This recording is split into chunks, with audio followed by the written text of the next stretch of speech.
자, 세 번째 주제로 가겠습니다, 여러분. 세 번째 주제는요, 좀 오늘 희망을 주는 주제입니다. 자, 민주당이 지금 확 뒤집혔다고 합니다. 왜? 민주당에서 자체 여론조사를 했는데 이 수도권에서 빨간 신호가 켜졌다는 겁니다. 그래서 민주당은 이거 수도권에서도 이거 뒤집히면 우리는 끝이다. 이렇게 이 보고서 정말 어떻게 해야 되나 막 공중공중 뛰고 있다고 합니다. 근데 이 서울의 지지율, 수도권 지지율이 심상치 않은데 이거는 민주당으로서 굉장히 아픈 겁니다. 지난번에 전국적으로 이 압승을 거뒀지만은 이미 이제 부울경 뭐 이런데 경상도 굉장히 힘들죠. 그리고 충청도도 이번에 천안 뭐 진천 아산 이 사태에서도 봤지만 아마 충청도 뒤집어질 겁니다. 아산은 아산대로, 진천은 진천대로, 또 천안은 천안대로 다 기분 나쁘고 전체적으로 충청도 사람은 우리가 핫바지냐 뭐 이렇게 기분 나빠할 겁니다. 그래서 아주 골치가 아픈데요. 이 문재인 지지율도 여러분 빨간불이 켜졌습니다. 이 긍정이 2.1%가 하락한 45%, 12주 만에 45% 아래로 하락을 한 거예요. 자, 이것도 정말 믿을 수는 없지만은 어쨌든 뭐 리얼미터의 대표라는 사람이 5%는 빼라 이러면 40%라 하더라도요. 참 이거 믿을 수가 없는데, 그런데 어떻게 보면은 이 지지율이라는 거요 빠지기 시작하면 엄청납니다. 박근혜 전 대통령도요 이런 고정 지지층이 있었어요. 그래서 그 유시민이 뭐라고 했느냐, 박근혜 대통령이 나라를 팔아먹더라도 그 지지하는 사람은 있을 거다, 30-40%는 있을 거다, 이런 얘기를 했습니다. 그러나 박근혜 전 대통령의 마지막 지지율은 4%였어요. 문제는 제가 보기에는 제로가 될 거라고 저는 생각을 합니다. 그리고 부정이 50%나 됐습니다. 그래서 하락해가지고 긍정 44.9, 그 다음에 부정이 50.4%입니다. 그래서 부정과 긍정 차이가 5.5%로 확대가 된 거예요. 그러니까 표본 오차 5%를 넘어선 거예요. 0.5%를. 그런 점에서 모든 계층이 부정평가가 고루 상승했고요. 또 우한 폐렴에 대한 불만, 뭐 저렇게 등신이 있어, 저렇게 답답한 게 있어, 도대체 뭐야? 전 세계도 저렇게 막, 이건 여기까지는 이 조사는 아마 들어가지 않았을 겁니다만 앞으로 그런 점에서 더 벌어질 거라고 저는 생각이 듭니다.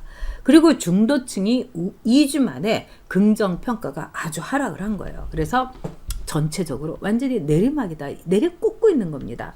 그런데 이렇게 오차 범위로 못한다가 더 이렇게 우세가 된 거는 사실은 굉장히 심각한 겁니다. 그리고 재밌는 것은요, 흥미로운 것은 20대와 중도층이 전반적인 하락세를 이끌었다는 거예요. 그러니까 중도층이 달아나고 있고요. 20대가 등을 돌리고 있는 거예요. 아주 유의미한 거죠. 특히 원정권이라는 사람을, 아주 이상한 사람을 영입을 해갖고 진짜 민주당이 개망신을 당한 거, 이거에 대해서 정말 20대 남자들을 위해서 원정권이라는 사람을 영입을 했는데 저렇게 허술하게 영입을 할 수가 있느냐. 이래서 20대 남자들이 더 돌아섰다는 겁니다. 그래서 굉장히 큰 타격을 줬다 이러는데요. 자, 두 번째 조사는요, 민주당의 자체 조사에서 나온 겁니다. 최근에 이제 비공개로 살짝 민주당에서 조사를 했는데 이 조사 얘기를 이제 저도 들었습니다. 엄청나게 나왔다. 응? 한국당하고의 지지율이 굉장히 격차가 좁혀지고요. 그래서 수도권에서 49석이 있습니다. 서울을 포함해서 수도권 전체. 그 가운데에서 36석이 지금 민주당인데 이거 지킬 수가 없다는 겁니다. 그러니까 민주당이 수도권에서 이렇게 전멸할 가능성도 생겼다는 거예요. 여러분 힘내세요. 민심은 정말 용납하지 않을 겁니다. 그래서 또 너무나 이제 왜 대깨문이나 이런 사람들은 이 얘기에 대해서 엄살 부리는 거 아니냐, 어떻게 뭐 그럴 수가 있어 이러는데, 민주당에서 지금 굉장히 심각하게 보고 있는 건 뭐냐면 침묵하는 사람들, 답을 안 하는 지지자들이 많다는 거예요. 그러니까 민주당에서 이 돌리는 사람들의 경우는 민주당 지지자들의 포션도 꽤 클 겁니다. 근데 답을 안 한다는 거예요. 여러분 이번에 설 때 친척들 모였을 때 그거 느끼지 않으셨습니까? 예를 들면 전에만 하면 우리 문프 태평성대 뭐 조국 억울하고 막 추석 때만 해도 난리를 치던 사람들이 이번에 이렇게 모였는데 뭐라고 하냐면은 정치 얘기 이렇게 뭐 텔레비전 보다가 문재인 저거 뭐 임종석 이렇게 얘기하면 왜 이렇게 식구들끼리 모여갖고 정치 얘기를 해요. 이제 그런 얘기는 그만하고 딴 얘기해요. 양준일 얘기해요. 양준일 멋있잖아요. 뭐 이러더라는 겁니다. 그만큼 이들이 말할 거리가 없어진 거예요. 그런데다가 지금요, 지난 16일하고 17일에 이제 안심 번호를 사용해서 비공식 여론조사를 한 겁니다. 그러니까 지금으로부터 한 12일, 2주 전에 한 거예요. 그렇기 때문에 지금은 이거는 더더욱 악화됐을 겁니다. 근데 이 청와대에서 이렇게 이걸 받아보고서 너무 놀랬다는 거 아닙니까? 그런데 그 원인이 뭐냐면은 이 부동산 문제, 서울 집값 여파, 그 다음에 검찰의 인사수사를 둘러싼 청검 갈등, 이게 되면서 여론이 오히려 윤석열로 돌아선 거예요. 그래서 청와대에서 한 인사가 이랬다는 거예요. 다음 총선 이거 윤석열하고 싸우는 거 아니야? 이렇게까지 얘기했다는 겁니다. 그러니까 저들이 제일 껄끄러워하는 사람이 윤석열인 동시에 이제는 윤석열에 대해서 공포, 윤석열에 대해서 두려움의 대상, 이렇게 됐다는 겁니다. 그거는 윤석열이 검사의 길을 갖고 또 우리 국민들이 윤석열에 대해서 정말 강력하게 지지를 해줬기 때문입니다. 그러니까 여러분께서 시간 나시면은 대검 게시판에 올려가지고 윤석열 국민총장님 짱이에요, 뭐 이렇게도 하고 청와대 윤석열이 최고다, 뭐 이런 이 글도 올려주시고 참 필요한 일입니다. 그래서 49개 지역구 가운데서 내부 경선이 아주 그 치열한데 25개 뭐 이런 데를 이런 데를 이제 빼고 나머지를 자유한국당하고 양자 대결로 조사를 했는데 상당히 놀라운 결과가 나왔다는 겁니다. 즉 자유한국당이 이기는 데가 절반 이상이었다는 거예요. 그 다음에 오차 범위가 나머지였고, 그래가지고 이 지역구, 해당 지역구 의원들한테, 그 문제가 되는 지역구 의원들한테 이 밀봉을 해가지고 이렇게 봉투를 줬다고 그럽니다. 저도 이제 선거 치를 때 그런 거 받아봅니다. 즉 청와대에서 조사한 거라든가 또 내지는 당에서 조사한 거 같은 거, 이런 거 이렇게 보여줍니다. 그럼 그거 보고 어이구야, 네, 어떤 때는 안심하고 어떤 때는 더 열심히 뛰어야 되겠다, 이렇게 할 때가 있습니다. 근데 즉 여기에 대해서 지금 2주 전에 조사한 거로서는 부동산에 예민한 지역일수록 굉장히 영향이 많았다. 이건 또 뭡니까? 일산에서 무너졌다는 겁니다, 여러분. 그래서 뭐 김현미도 빠지고 유은혜도 빠져서 그렇다 이런데 그게 아니고요. 굉장히 심각하게 빠졌다는 겁니다. 그래서 이 강북 지역, 강북이면은 또 이제 강세죠, 민주당이.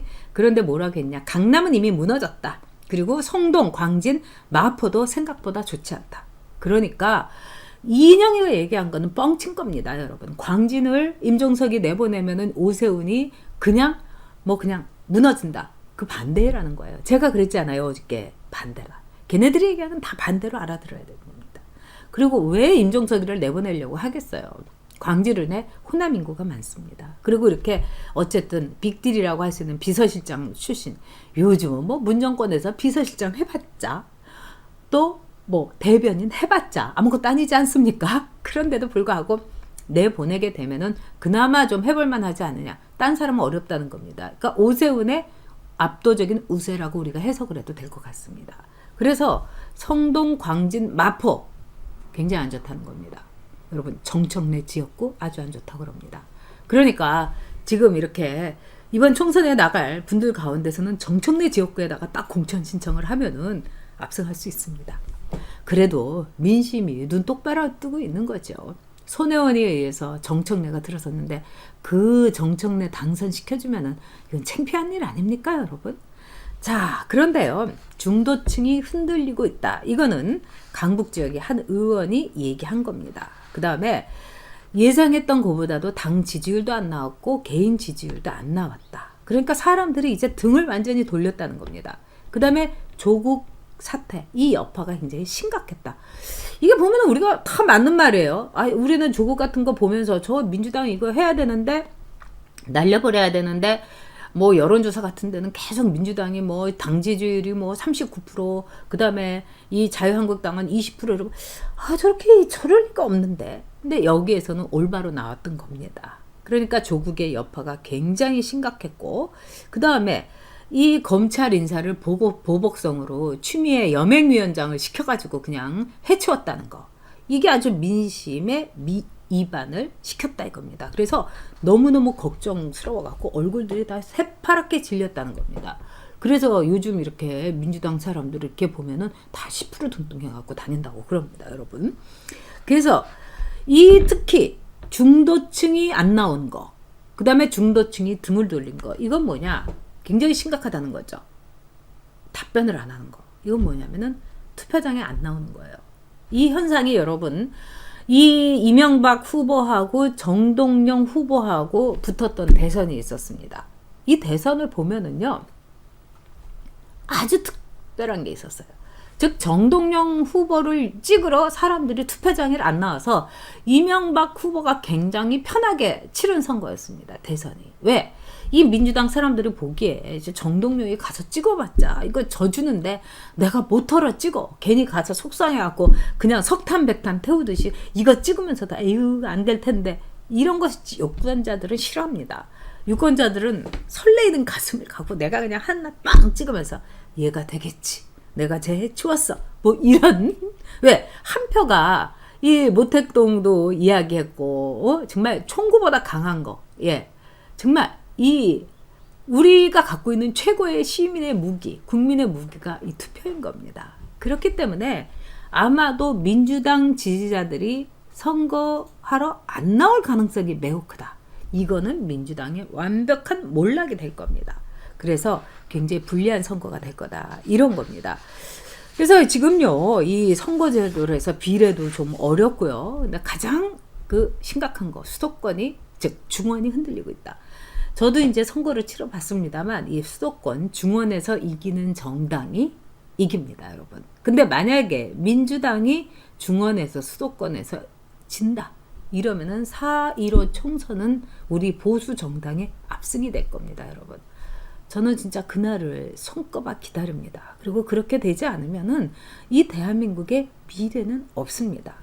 그래가지고 한 뭐 민주당의 전략통인가 이런 사람은 현상 유지할 수 없다. 그래서 지금 여론을 빨리빨리 수집을 해갖고 거기에 대해서 대비를 해야 된다. 이렇게 이 진언을 했다고 합니다.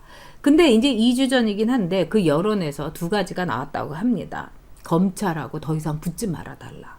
이 문재인하고 청와대하고 검찰하고 붙으면 국민들 심정으로 뭐냐면 검찰이 약자로 보이는 겁니다. 그 다음에 문재인이 뻥차고, 그 다음에 추미애가 또 다시 뻥차고 토스해가지고, 이래서 또 뭐 그 허접한 것들이 막 그냥 국민총장을 그냥 막 뺨때기를 때리고 막 이러는 거, 이런 걸 볼 때 국민들이 볼 때 아니 불쌍하잖아. 윤석열이가 뭘 그렇게 잘못했어? 그냥 살아있는 권력 수사했는데 저렇게 손발 다리 다 자르고 모가지까지 잘라야 돼? 이런 심정이 그냥 민심의 그냥 바닥까지 그냥 슉 내려가 있다는 겁니다. 정말 잘했어요, 문재인. 진짜 파이팅이에요. 취미에. 우리가 보수 정당들이 정말 자기 힘으로 표를 얻으면 좋겠는데 지금 이렇게 시절이 수상하니 말하자면은 문재인이나 추미애를 통해서라도 이렇게 표를 얻으니까 참 좋을 것 같습니다.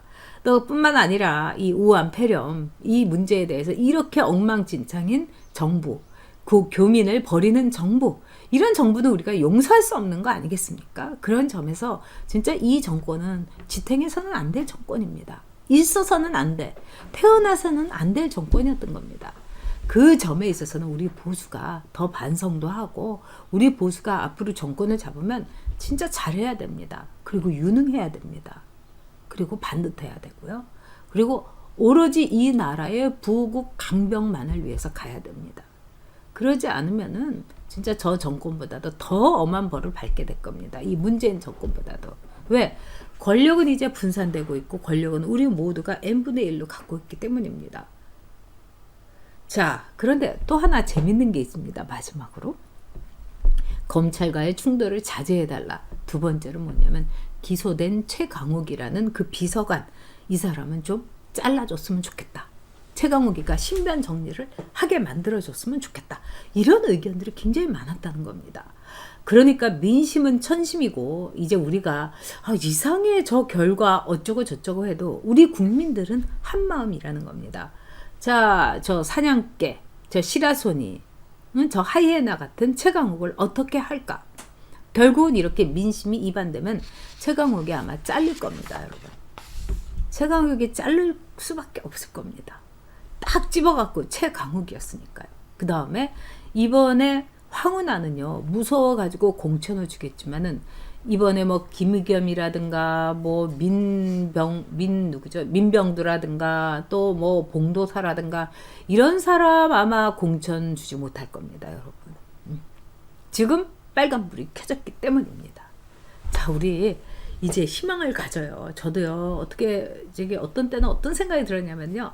아, 이러다가 4.15 총선도 지고, 정말, 이 대선도 지고, 그래갖고 베네수엘라 비슷하게, 정말 돼가지고, 우리 아이들은 길바닥에 앉아있고, 이거 어떻게 하나. 늘 제가 그 걱정이었습니다. 근데 저는 우리 국민이 올바른 판단을 하리라고 생각합니다. 그리고 그 아주 조그만 단초를 바로 민주당의 자체 조사에서 제가 볼 수가 있었습니다.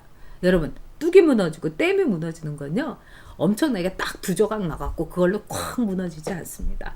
그 균열, 조그만 크랙이 있을 때 거기서 물이 이렇게 새기 시작을 해갖고 어느 날 그냥 본물처럼 터져가지고 그냥 확 그냥 덮어버리는 겁니다. 저는 그 민심의 그 홍수 효과, 이번에 반드시 민주당에 보여줄 거라고 생각합니다.